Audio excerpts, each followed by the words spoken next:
cinnamon, resveratrol, and indigo 3G.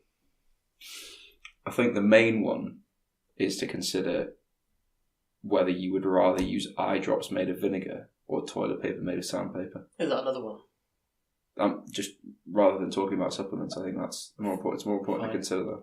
Was that a vote on? No, I just looked it up. Come up with it. Yeah. Eye drops made of vinegar or toilet paper made of sandpaper? Yeah. Toilet paper. It's a no-brainer. How often do you use eye drops? I see. I mean, that's not really mentioned. Would you rather be without elbows or without knees? That's a great one. That's fantastic. You wouldn't be able to squat either way, I suppose. No, you could put your hands on the plates. Okay. What you'd struggle is any kind of fine motor skill that involves that involves your face, or like you wouldn't be able to lift anything to your face. You'd struggle to eat unless you used a bowl. Yeah, you'd die pretty quick. Well, you could drop food into your mouth, hands overhead. But anything hot or sharp. Why hot or sharp? It'll cool down as it's falling. Surely, seriously, eating hot food doesn't depend on your elbows. No. Like even if you have elbows, you can't eat hot or sharp food. There's a large margin for error. You've straightened your arm vertically overhead, and you're now relying on your ability to drop that perfectly into your mouth. And I'm saying, if something is abrasive, for example, a potato croquette, it's quite abrasive. Classic abrasive food, okay. And that would land, so the potato croquette, you, in some freak incident, don't exactly drop it at exactly the right angle to fall perfectly in your mouth. And it hits you on the nose, scratches your nose, and then breaks. And molten potato goes all over your face. Right. You'll be thinking, I should have gone for the elbows, not the knees. So when you're eating a potato croquette that's slightly too hot, you'll be regretting the decision. Or molten. Molten hot. Right. Well, luckily, I think the last time I had a potato croquette must have been school dinners. You are weird, though. So, because I'm weird, I eat less than the normal number of Would you potato rather croquettes. have a dragon or be a dragon? These are great. We should have used these for the podcast. Rather than the Freaky Friday. Would you rather have sex with each other or have sex with each other? Have a dragon or be a dragon? Mm. Be a dragon. No financial responsibilities. Once the news breaks out that you're a dragon, it's back to the large duck again. You're going to get the military on you again. Well, probably faster than if you were a large duck. Bloody hell. I think, it's like the Grand Theft Auto scenario, isn't it? If you're a large duck, it'll probably be police first. Probably like local police department. Come out and investigate reports of large duck. That then escalates to like the city police, probably an armed police unit's going to come out to deal with the large duck. They'll fail, because obviously you're a massive duck. Once that fails, they'll probably then escalate that to London. London will probably then send like some kind of armed response team. There'll maybe be air support. They'll call London. Once that... You've not got much faith in the Northeast military ability. I don't know why I thought they'd call London. It seems like the people you'd call, doesn't it? What's the number for London? 12. Okay. And then once London are involved, London will then probably ring America. So what I'm concerned about, Johnny, is that we've been asked to talk about individual variation in macronutrient ratios. Yeah. And the first 10 minutes of this podcast has either got people wanting to carry on or they've given up. They thought they're not going to talk about individual variation in macros. Okay, so this one's macro related. Right. Would you rather email an embarrassing email to everybody you know or eat an entire stick of butter? How embarrassing is the email? Because I do that quite frequently. To our... really embarrassing. Anyone who's signed up for 22 Rules, which is our free ebook on the website. Nice. So I send embarrassing emails very frequently. Sign up now to receive them. I would take a stick of butter. I think get the right kind of butter would be quite nice. Okay, you could flexibly adjust your calories for the day or the next day to account for it. Would you rather eat the same meal again for the rest of your life or never use Instagram? Oh, God. I love how that's the only question of all of the ones that we've been asked that stumped you. You eat the same meal every day anyway. Pretty much. Just wagon wheel. Wagon wheel and way. And then wagon wheel way. Wagon wheel away. Right. Yeah, let's get to it. You're listening to the Propane Fitness Podcast, your ultimate resource for fat loss and muscle gain, with none of the gimmicks. With your hosts, Yusuf and Johnny. Simple rules, dramatic results. Okay, so on to the meat of the podcast. Welcome to episode 37. We're going to discuss why different people need different macronutrient ratios. So I'm here with Johnny. Before we start, we've got an exciting announcement, which is that we got our first hater today. Something that we've been looking forward to for a while, so thank you for that message. Means you've made it, doesn't it, when you have a hater?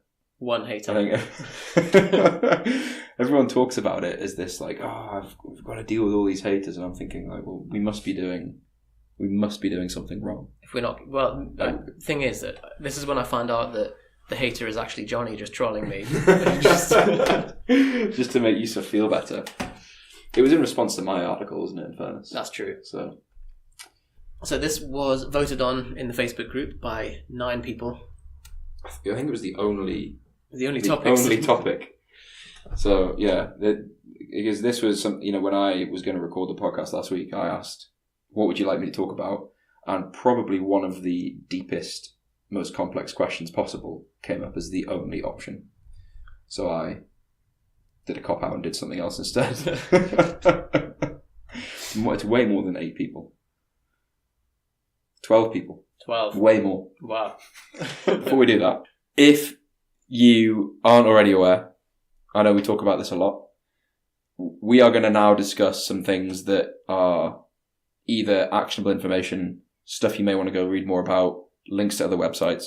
Rather than trying to scribble this down on the back of your hand while you're driving, we now prepare each week show notes that go up every Sunday with timestamps in case you want to listen to a particularly funny part of the podcast again. Or you'd probably have to listen to all of it in that case, wouldn't you? Right. And if you aren't already subscribed, you can subscribe to our email list by downloading our free ebook, 22 Simple Rules for Dramatic Results, which is pretty clearly indicated on the main homepage of propanefitness.com. So anyway, that's the boring bit out of the way. Back onto Yusuf with his pearls of wisdom. Pearls of wisdom. So the question comes from the idea that some people respond differently to certain macro ratios than others. And while that's kind of true, what we want to address is why do you think that's the case?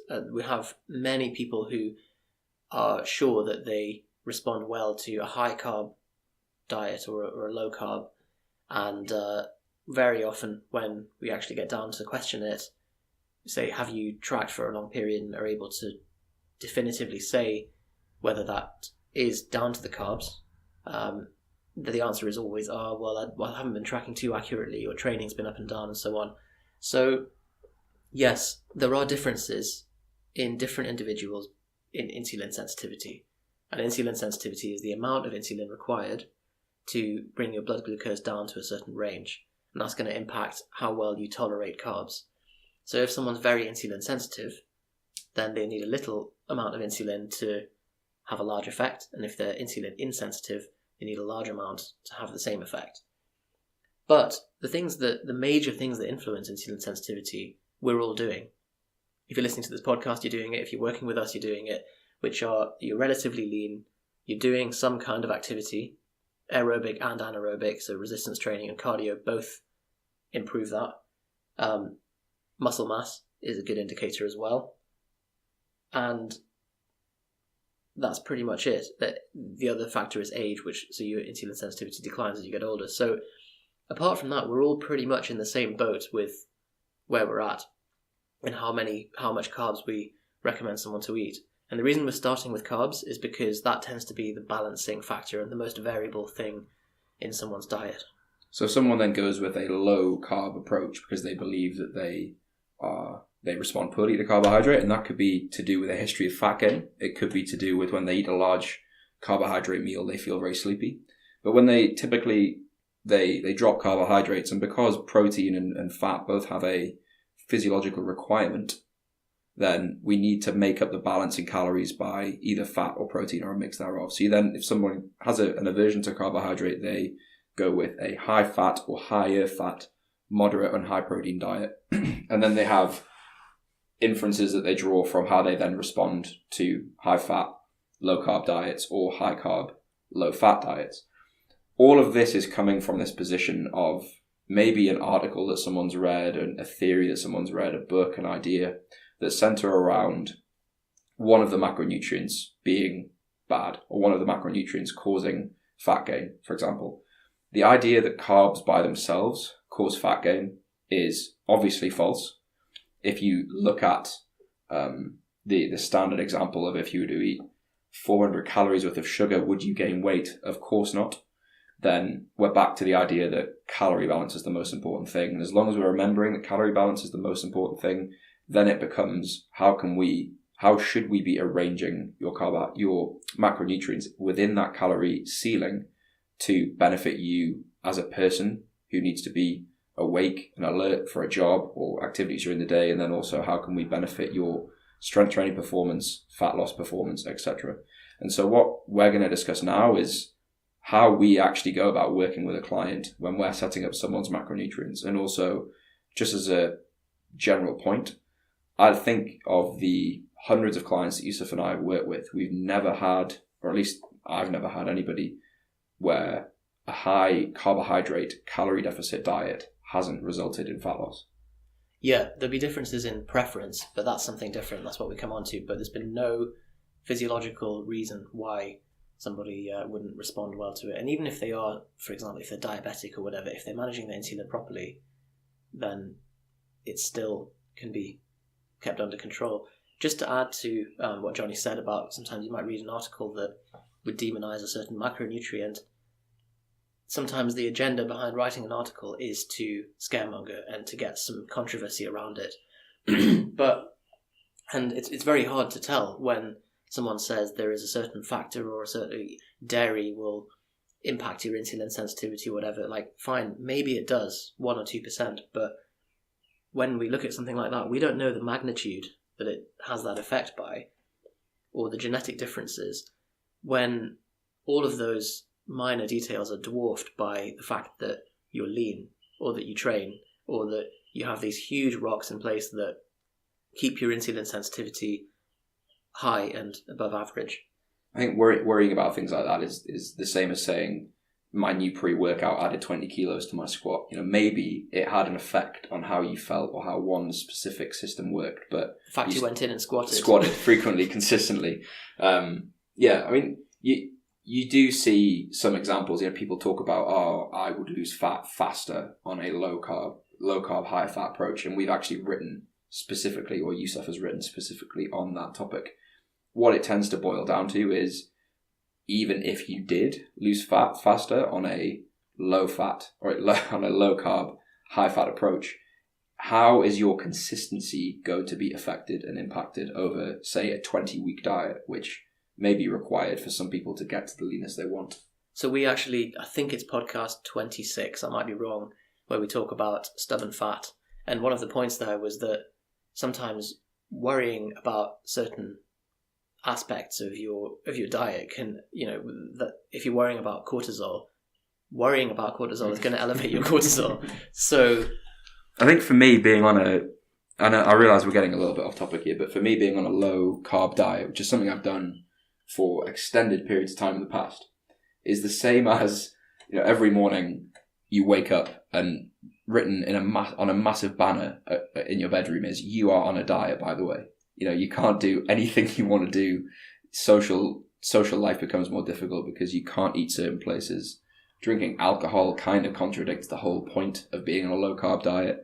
So you're restricted to a really tight group of foods to keep your carbohydrate low in order to hit your macros. And then that inherently means that your enjoyment goes down, flexibility goes down, and then adherence has an impact. If you go higher carb, moderate fat, you tend to feel less like you're dieting, which inherently means you can diet for longer, which therefore leads to more sustained, more impressive results and a better overall picture. You don't want to feel like you're dieting every day of your diet. And the worst part of this whole thing about being on low carb, impacting the flexibility of your life and quality of life, is that I'm not even convinced that a lower carb diet, if everything else is held equal, is even superior.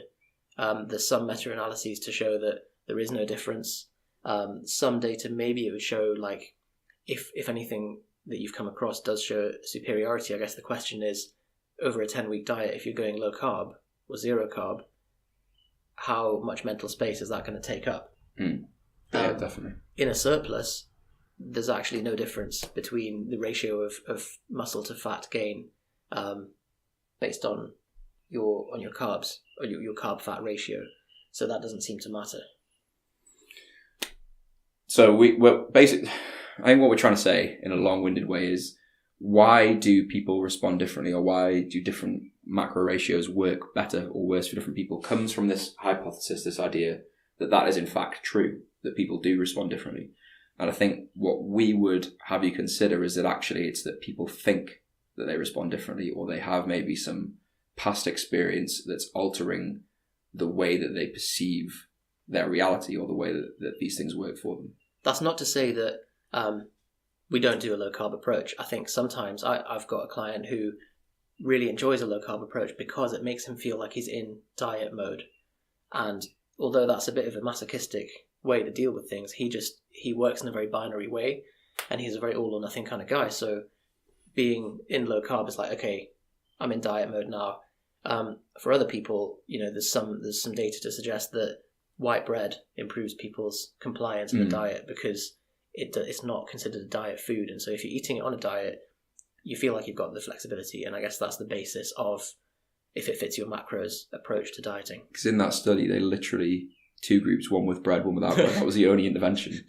And with bread, lost more weight.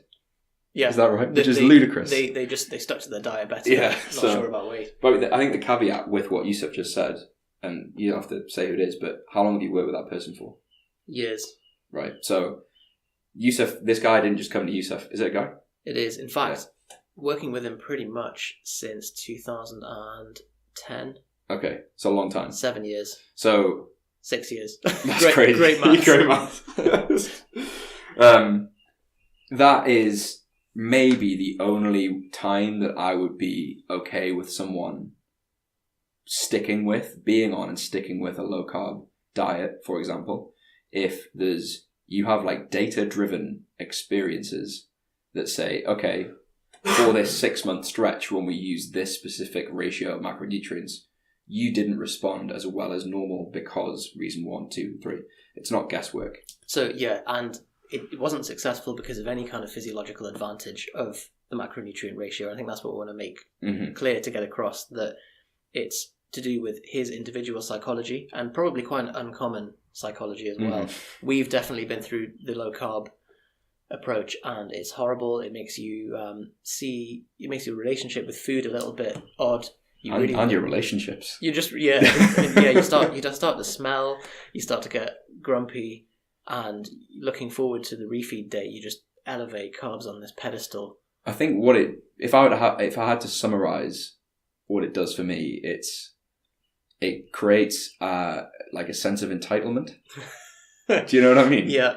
So like I'll get to the end of week 10 and I'm like, well, I must be shredded now. I've done 10 weeks of this low carb. Like that's magical, isn't it? So whereas if I'd spent those 10 weeks like regularly eating out, having Oreos for breakfast and you're just quietly getting leaner. Yeah, just having it like hum over in the background. Hum over? Hum around. Hum around? Humming. Just having it happen in the background. That still feels wrong. Never mind. Is a lot easier to live with. And because of that, one day you wake up and you're like, I'm a bit hungry actually. Oh wait, I'm also abs lean. That's maybe why. Yes. And that, so let's say... That's precisely what we're shooting for with our whole approach. And if you've been reading our website for a while, it's the whole basis behind fitting your diet to your lifestyle, not the other way around. The ideal end target that I explain and discuss with my clients all the time is that I don't think I've ever coached anybody who wants to be the person who sits at the table with their friends in a restaurant and has to explain why they can't have any bread out of the bread basket, why they need to order chicken and broccoli, why they can't have any alcohol with their dinner. The reason we don't want that for anyone is because we've been there. It's unpleasant. But you want to be the person that does exactly the same as everybody else, but does so with a vein in their bicep and full abs, or does so while fitting into the bikini better than anybody else. And so people can't work out why. Well, exactly. You want to be the enigma that's shredded at the dinner table rather than the pain in the arse that never does anything. And I think the pain in the arse that never does anything, 9 times out of 10 believes that they can't have carbohydrates in their diet because it leads to fat gain, or some other story that they're attaching to past experiences that were maybe muddied by a lack of track data. So do you know for certain that you can't track, that you can't have carbs, that you can't eat above a certain amount of carbs? If so, fine, show us the numbers. Because ultimately, unless you have some data that says, I was in a calorie deficit, eating 150 grams of carbohydrate consistently without any deviation, and I didn't lose weight, if anyone has that information, we'd love to discuss it with them. But over all of the clients we've coached, we've never seen that scenario. Typically, people can eat plenty of carbohydrates in a calorie deficit. One thing to add, by the way, is that whenever you're looking at any kind of comparison in the evidence of zero carb versus carb, remember that the initial 2 to 3 kilograms of weight loss will be from the loss of glycogen. And so that's not necessarily tissue fat loss. It'll just be, because that will be within the first 7 to 12 days of being on zero carb. So that's always a factor that you need to... With those comparisons as well, double check that they are holding everything else consistent. Check that both groups are training, both groups are managing calories. Occasionally you'll see comparisons of these things, but they don't account for calories. It's weird because they're run by scientists, but they just don't seem to... We'll not bother with calories, they're not important. But so one of the effects of a low carbohydrate diet is an impact temporarily on hunger. And, paleo and low carb approaches attack the calorie balance equation from the direction of, let's limit somebody's bundle of foods that they can eat that are typically nowhere near as palatable as, let's say, Big Mac and chips, or something, something that's designed to be hyper palatable. Let's put someone on chicken, eggs, a few sources of fat, some vegetables, maybe some fruits. It's difficult to overeat on that stuff. It's also very satiating. There's a very high volume of food for a very low level of calories, and as a result, you tend to feel fuller for the same unit of total calorie intake. So, take someone who's been on the standard, cereal for breakfast, sandwich for lunch type diet, and put them on paleo or low carb. They'll tend to reduce their calorie intake as a result. And then that's straight away, you've lost any kind of meaningful result from that study. So check that whenever you're looking at these things and using it to guide your decision, always look at the fine details. If you want to try that for yourself, get 2 plates, line them up in the kitchen, fill one of them, 2 bowls maybe, fill one of them with 500 calories of cereal, fill the other one with 500 calories of kale, and oh my goodness me. Let me know how difficult it is. Even 500 calories of dry baked potato. Hard. Best of luck. Best of luck with that. Although I don't know, 500 calories maybe isn't that bad. To be fair, 500 calories of kale probably would fill a room, wouldn't it? It would kill you. Yeah, I think it would kill you. You'd have all kinds of explosive consequences from that as well, I think. So, when somebody comes to work with us, we've discussed this idea that basically we don't think that many people, anyway, unless there's an underlying medical reason why certain macronutrient ratios need to be changed. So, any renal condition, any history of diabetes, etc., we need to look at those as a separate issue. But if you don't have any of those conditions or any of those situations, we tend to prescribe and set calories using a pretty consistent, fairly popular framework. So we're just going to chat about that now. So the first thing that we set when we're talking about somebody's nutrition is calories. And I don't know about you, Yusuf, but I just have a guess, really. No, I'm joking. So there's loads of complicated calorie formulas that account for height, activity, body fat levels, or wrist measurements or whatever. There's loads of different options. Generally, I use pounds multiplied by a number between 13 and 16, and that a lot of people will go, "Whoa, that's far too vague." But generally speaking, it's the best guess. Like, that's all you're making with a calorie intake, and the acid test is the first 1 to 3 weeks of somebody sticking to that. It'll either work or it won't. This is a luxury that we have when you're working with someone, because you can tweak on the fly, and not everyone can do that.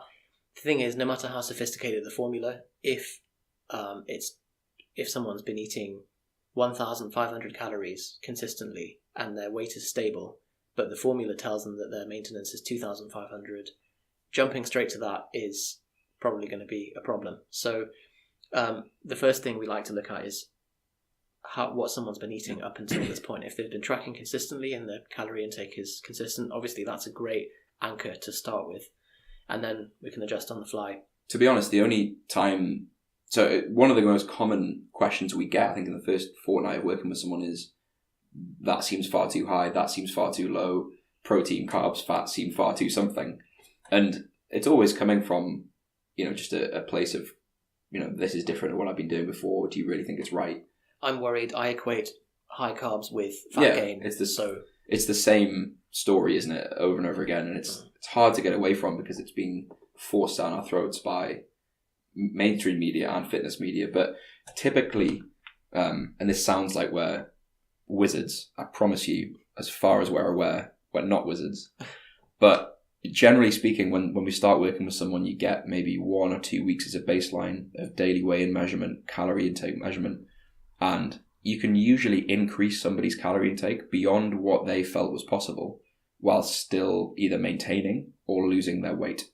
And an example, one of my clients very recently, we actually increased her calories by 500 per day this is over 12, 13 weeks, slowly, but her weight didn't move. And I mean within plus or minus half a kilo of when she started. And that, she believed that her maintenance was a certain amount because of various coaches she'd worked with in the past. But we were able to bump her calories up. And that just shows that this idea of maintenance, or this idea of a deficit or a surplus, is almost always a range and can always be influenced by different factors, including just how much food you actually eat consistently. We've had the same fear as well. So we're not making fun of anyone that is afraid of a new set of calorie targets or macronutrient ratios. We definitely had the same thing, and the only thing that actually convinced us was working with Eric Helms, who was our coach at the time, and just trusting the process. And at the end of the 10 weeks or the 16 weeks, we were like, oh, okay, maybe he was onto something here. Mm. So sometimes blindly following a trusted process that has a track record, not just any process, is what's needed. I actually vividly remember him sending me, or giving me like my first macro profile, and immediately saying to him, protein's too low.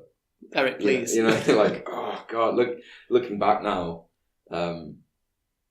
just because of the stuff you read and the stuff that you've done yourself leading up until that point, and it was only the thought of like, I'm paying for this. So that in itself was motivating, kept me consistent. I was like, if I do it and it doesn't work, at least I can blame it 100% on him. Eric Helms. Yeah, so Eric Helms is an idiot. He got me fat. As it turns out, it was the opposite conclusion. It was that, I was the idiot. But anyway. So protein is the first thing we set after we've set calories. So once someone is in a deficit or a surplus or maintaining according to their goals, then, and we are moving weight on average in the right direction, we know that calories are covered. How do we make up calories? Well, first thing, we set protein typically between 0.8 and 2.5 grams per kilo. That might seem like a pretty wide range, but generally down at the bottom, 0.8 would be someone who is, almost sedentary, or, not really concerned about their level of muscle mass, not really concerned about their athletic or gym performance. They're just looking to maintain a balanced, healthy, in inverted commas, diet. So 0.8 will be right at the bottom. And then all the way up to the top at the 2.5 grams, I believe it's actually Mr. Helms himself published some research on dieting bodybuilders and protein intake. And the conclusion from that was higher intakes of protein per gram, so all the way up to 2.5. Might even be higher, actually. Is it 2. I thought it was 3.2. That's me. the very top end, but that's if you're like Rich Piana or. But yeah, there's different ranges advised by different people. It's usually centering around, say, 1.6 to 2.2 is the kind of the average level anyway. And the extreme ends are really if you have an unusually high level of muscle mass, if you're on drugs, whatever else. I think, to be honest, if you're on drugs, like just honestly, just do whatever you want. Just YOLO. Just get a membership to Domino's and have at it. So, next thing is fats, and generally that's between 15 and 30% of calories. That's just based on flexibility, social life, and hunger and preferences. So, some people that we work with in Asia, for example, going to be higher fat foods. And it wouldn't make sense to give them a low fat target all the time because they'd constantly be going over it, feeling guilty about it. That's so racist. It's so racist. Well, this is their request. This is not. I'm very joking. I am a racist anyway. So don't say that. Yusuf isn't a racist. That's going to get misquoted somewhere. Yeah. Just a soundbite of I am a racist. No, I didn't say it. I stopped myself. I am actually ethnic, so. With a name like Yusuf, it's not even possible to be racist. If you're ethnic, it's... Say what you want. Yeah. So we don't want this podcast to drag on too much. We've pretty much covered it, unless you've got anything to add on. Well, I think fats, Johnny. The key really is that fat, like, when people look at between 15% and 30% of calories, they think there's some reason magically why someone would be as high as 30% and some people would be as low as 15%. What we use to drive that decision, as Yusuf was saying, is mainly, how much does somebody eat out? How much freedom does somebody want in their food choices? You put someone on 50 grams of fat a day or 60 grams of fat a day, it's pretty difficult to fit in foods from a restaurant or a cafe and still have any macros left at the end of the day. So maybe that person would be better suited bumping their fats all the way up to the 30% range, or in some cases higher, to be honest. And then 15%, 20% is just a sensible minimum. I think saying how much is too little fat intake is a really difficult question to answer. Around 15% of calorie intake tends to ensure that things like you don't run into hormonal issues, you don't run into dodgy hunger patterns, mood issues, etc. Some people can run on really low fat intake for a really long time and be absolutely fine. I just don't know why they would, really. No, it makes things really, really difficult. But like that's we say, the hardest macro to keep under control as well. It is. I think the lowest I'd ever done was maybe 30, 40 grams. Really? 40 grams a day, and that was... I think like 50, 60 was the lowest I've been. Right. Like, go into any shop, or go into any, like, newsagent's a great example. You just see walls of carbs and fat, don't you? Just all over the place. And to get your carbs without getting your fat... You've got to eat Skittles, basically. Yeah, Skittles all day. and Haribo. Yeah. Because if your carbs are that low... Sorry, if your fat's that low, then your carbs are going to be even higher. And unless that's really what you enjoy eating, or unless that's really socially convenient for you, we'd always shoot for balance with macro percentages rather than specific intake. I suppose the only example of someone that we would change that for is if it is goal specific. So if someone is a triathlete or they're doing marathon training, putting somebody on, say, 50 or 40% fat because they love pizza and then hardly giving them any carbohydrate as a result maybe isn't the best decision.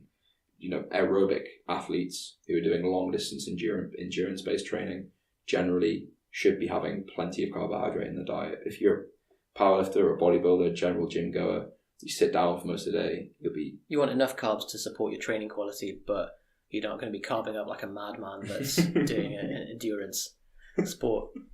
So I think really the bottom line, the actionable steps of all of this is that it doesn't really matter. Just get enough of each, have sensible ranges with each of your things, center your initial diet around calories and then protein, and then fix your fat between 15 and 30%, and then carbs are the balancing factor. I think that something that displays maybe how little we focus on this when we're working with people is I have a few clients who are on a protein goal and a calorie goal, and they can make up what their calorie intake from whatever ratios. How are their results impacted by that? Not at all. Yep. As long as they hit their calories, plus or minus 150, 200 calories. I think we used to get very hung up on macros. When in the end, it's as long as there's enough of each and they're doing what their purpose is, then we're fine. When calories are very high or very low, more so when they're very low, that's when we need to just make sure that we are hitting the minimum of each. Yeah. I think when someone's been dieting for a very long time as well, the impact of 5 grams of carbs is huge, tangible. Yeah. Like, if you've ever been on an extended diet into very low levels of body fat, you'll know that adding 10 grams of carbs, you can feel it in your mood and stuff. So. Yeah, you can. I think the take-home point from all of this really is, when we're discussing individual examples of clients and stuff like that, we've arrived at these conclusions through experimentation with them. So let's do something for 4 weeks. Let's measure weight. Let's measure how you feel. Let's measure mood, alertness, fatigue, how restful your sleep is, all these sorts of things. And then we change one variable, remeasure, retest. And that, if you have an idea that maybe you'd like to try a low-carb diet, we're not saying you can't. We're not saying that's a bad idea. Just measure some stuff. Measure your weight. Measure how you feel. Measure your accuracy. And be consistent with that. Don't give up after 2 weeks. Try it for at least a month. Okay, so that's it for this episode. Please let us know. Please let us know what you want us to cover in the next episodes. Be sure to leave us a review on iTunes if you love or hate this podcast. Check out the show notes on the website where you can get all the timestamps. And also our podcast is now available on iTunes, Android and Stitcher. So by popular request for that, you can subscribe on any of those platforms. So speak to you next time in episode 38.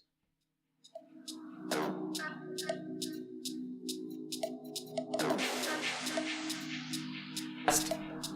And again. Test. Just one more. Test. We recorded all that. Okay. Right.